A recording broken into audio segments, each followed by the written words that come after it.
పార్టీకి, అదేవిధంగా Telugu Desam party అగ్రనాయకులకి, Telugu Desam party కోసం పనిచేసేటటువంటి ఐటీడీపీ సోషల్ మీడియా కార్యకర్తలకు వాళ్ళు ఇంగితం లేదా అని సోషల్ మీడియాలో ఒక పోస్ట్ పెట్టగానే ఆ పోస్టును తీసుకొచ్చి మెయిన్ స్ట్రీమ్ మీడియా అయినటువంటి ఈనాడు ఆంధ్రప్రదేశ్ రాష్ట్రంలో తానే అందరికీ దిక్సూచి అని, జర్నలిజం అంటే ఆంధ్రప్రదేశ్ రాష్ట్రంలో తనతోనే పుట్టిందని చెప్పుకునేటటువంటి ఈనాడు వాళ్ళు ఆ వార్తను తీసుకొని ఇక్కడ రాశారండి. ఇంగితం లేదా అంటే ఒక గౌడ కులానికి చెందినటువంటి గౌతు లచ్చన్న విగ్రహావిష్కరణ కార్యక్రమంలో ఇతర పార్టీలకు చెందినటువంటి గౌడ కులస్తులు ఎవరు కూడా పాల్గొనకూడదు. ఎందుకంటే మా పార్టీ తరఫున గెలిచిన వాళ్ళు వాళ్లతో ఇతర పార్టీల వాళ్ళు ఎవరు కూడా కూర్చోకూడదు. ఎందుకంటే మేము పైనుంచి ఊడిపడ్డాం, మేము దైవాంశ సంభూతులం, మాకు ఇతరులకు సంబంధం లేదు, మాలో మానవాతీతమైనటువంటి శక్తులున్నాయి, మేమేమిటి అటు వైఎస్ఆర్ కాంగ్రెస్ తో పనిచేసి వచ్చిన వాళ్లతోటి కలిసి కూర్చోవటం ఏంటి, మా వాళ్ళు మీరు ఎక్స్ప్లెనేషన్ ఇస్తారా లేదా, క్షమాపణలు చెప్తారా లేదా అని ఆ ఇద్దరు నేతలకు గౌతు శిరీష, కొలుసు పార్థసారథి గారులకు హుకుం జారీ చేశారు లోకేష్ గారు. లోకేష్ గారు హుకుంకి భయపడిన ఆ ఇద్దరు నేతలు కూడా క్షమాపణలు చెప్పారు. అయితే వాళ్ళు చెప్పినటువంటి క్షమాపణలు కూడా నచ్చలేదట. గౌత శిరీష గారు క్షమాపణలు చెప్పేటటువంటి క్రమంలో జోగి రమేష్ గారిని 4 తిట్టవలసిందంట, తిట్టలేదట. ఇక ఈయన ఎవరు కొలుసు పార్థసారథి గారు ఇంకా వైఎస్ఆర్సీపీ వాసనలు పోలేదట. అసలు కొలుసు పార్థసారథి అనేటటువంటి వ్యక్తికి ఉన్నటువంటి చరిత్ర లోకేష్ గారు మీ నాన్నగారికి ఉందా? మీ నాన్నగారికే లేదంత చరిత్ర. కొలుసు పార్థసారథి గారు వాళ్ళ నాన్నగారు కేపీ రెడ్డయ్య మేము చిన్నపిల్లలుగా ఉన్న తనంలోనే ఆయన బందరు ఎంపీ, మచిలీపట్నం ఎంపీ, రాజకీయ నేపథ్యం ఉన్నటువంటి కుటుంబం. అంటే వాళ్ళు బీసీ సామాజిక వర్గంలో ఉన్నంత మాత్రాన మీకు వచ్చి క్షమాపణలు చెప్పాలా? అంటే మీరు ఎవరితోనైనా మీ అవసరాల కోసం, మీ యొక్క అధికార పెచ్చ కోసం, మీ డబ్బు యావ కోసం, మీ సంపాదన కోసం, మీరు అధికార పీఠాన్ని అలంకరించడం కోసం మీరు ఎవరితోనైనా సరే కలవచ్చు. జోగి రమేష్ చేసినటువంటి తప్పేంటి? చంద్రబాబు నాయుడు గారి ఇంటి మీదకు రాళ్ల దాడి చేశారు. అది తప్పే, ముమ్మాటికి తప్పే. ఎవ్వరు కూడా దానిని అలాంటి చర్యలను ప్రజాస్వామ్యంలో హర్షించరుగాక హర్షించరు. రెండోది, జోగి రమేష్ అనుచితమైనటువంటి వ్యాఖ్యలు చేశారు. మీరేమన్నా శుద్ధపూసలా? మీరు ఏ విధమైనటువంటి అనుచిత వ్యాఖ్యలు చేయలేదా? విషయంలోకి వద్దాం. రాళ్లు వేశారు, రాళ్లు వేయటానికి ప్రయత్నించాడు, దాడి చేయటానికి ప్రయత్నించాడు. అలాంటి వాడితోట మీరు కూర్చునేది ఇంగితం లేదా అన్నారు. ఇంగితం మీకు ఉన్నదో లేదో మీరు ఒక్కసారి ప్రశ్నించుకోండి.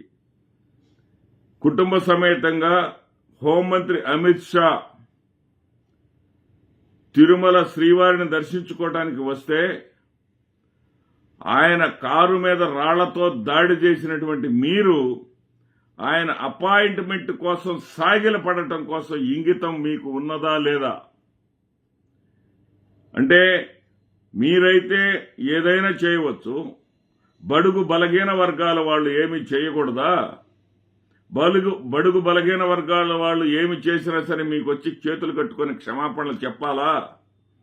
క్షమాపణలు కూడా మీరు స్క్రిప్ట్ రాసిచ్చిన ప్రకారం చెప్పాలా? వాళ్ళని అవమానించడం కాదా? బడుగు బలహీన వర్గాల వాళ్ళని మనుషులుగా చూడలేకపోవటం మీకు ఇంగితం లేనితనం కాదా? ప్రధానమంత్రి నరేంద్ర మోడీ గారి గురించి మీరేమన్నారండి? గుజరాత్కు తరిమేస్తాం, ఢిల్లీ పీఠ నుంచి దించేస్తాం.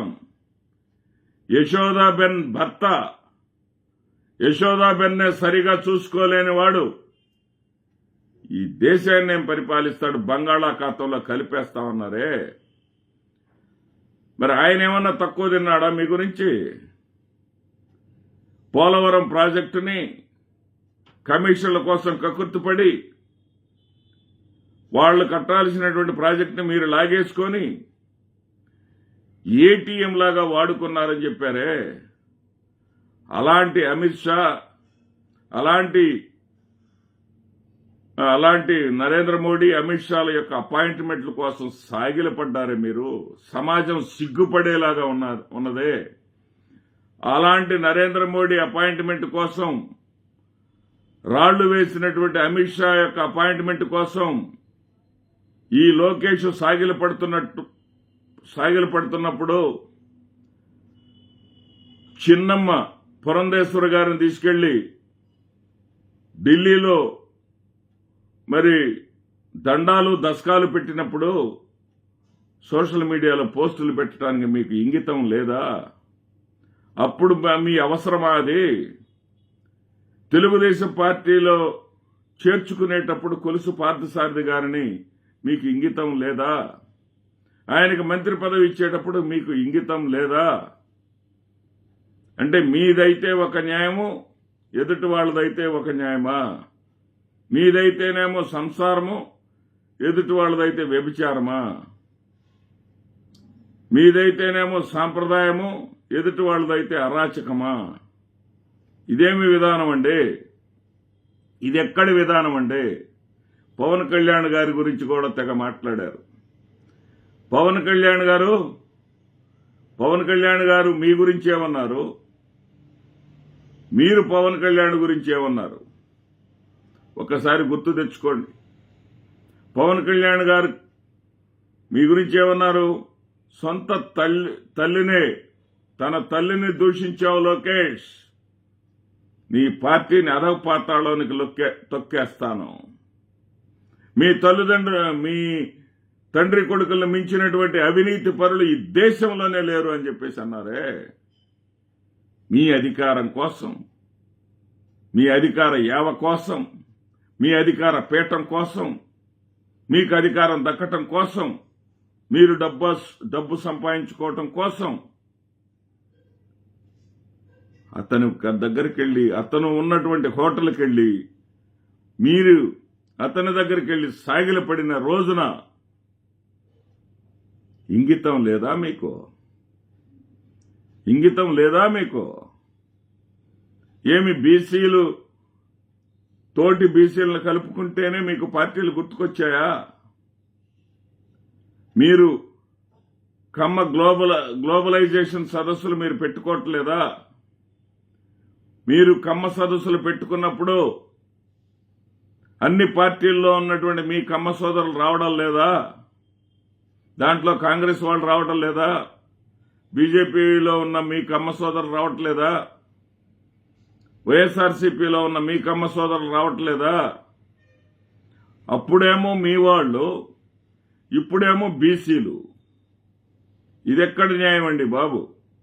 ఇదెక్కడ పద్ధతి అండి బాబు? అప్పట్లో సినిమా నటులు ఎవరైనా సరే జగన్మోహన్ రెడ్డి గారిని కలిస్తే మీ తండ్రి గారు అనేస్తారు, ఏమని? నేరస్తుడిని ఎలా కలుస్తారు అని. మీరు నేరస్తులు కాదా? 52 రోజుల పాటు మీకు బెయిలే రాలేదు అంటే కేసు ఎంత బలంగా ఉంటే మీకు బెయిల్ రాకుండా పోయింది? ఈ రోజున ఆ కేసుని తప్పించుకోవటం కోసం మీరు చేసేటటువంటి పనులన్నీ కనిపిస్తున్నాయి కదా. అధికారులందరినీ తప్పించి వేసి మీకు నచ్చినటువంటి అధికారులు